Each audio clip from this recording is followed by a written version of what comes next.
And they came a long way. From the Kyrie Irving trade to the Gordon Hayward injury. You can even look at the pivot that they had to make off of Kemba Walker when he joined the Celtics, to the Ime Udoka scandal, all the heartbreaking losses from the conference finals against LeBron James, the 2020 playoffs in the bubble, to making the NBA finals in 2022, losing to the Warriors, and to having another heartbreaking loss in the conference finals in the following season to the Miami Heat, and losing one of the heart and souls of the team in Marcus Smart, to now getting over the hump and finally achieving their goals, especially Jason Tatum and Jaylen Brown. A lot of lessons learned along the journey, but that is part of the process. This Celtics team for the year, including the playoffs, finished with 80 wins and 21 losses.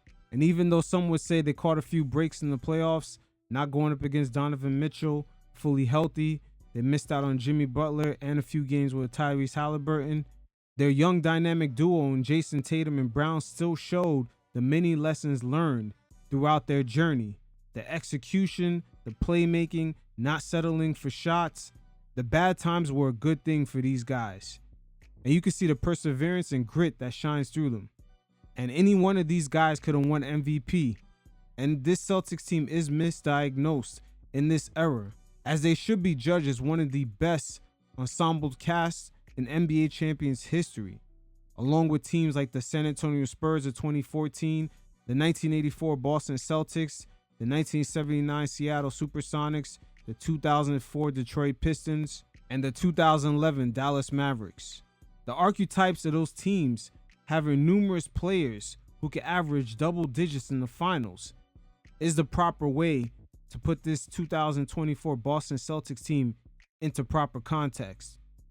But as we all know, the media landscape that we're in, they're too pigeonholed into judging teams as far as who's the superstar and who's the big names.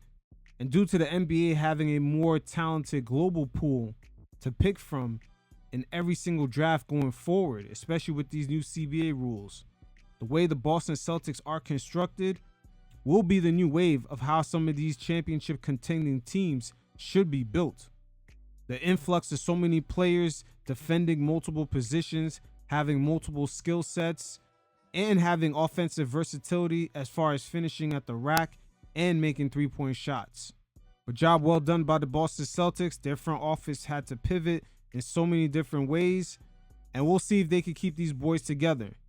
As they always say, the job is never done. And until next time, you fellas stay safe. Peace.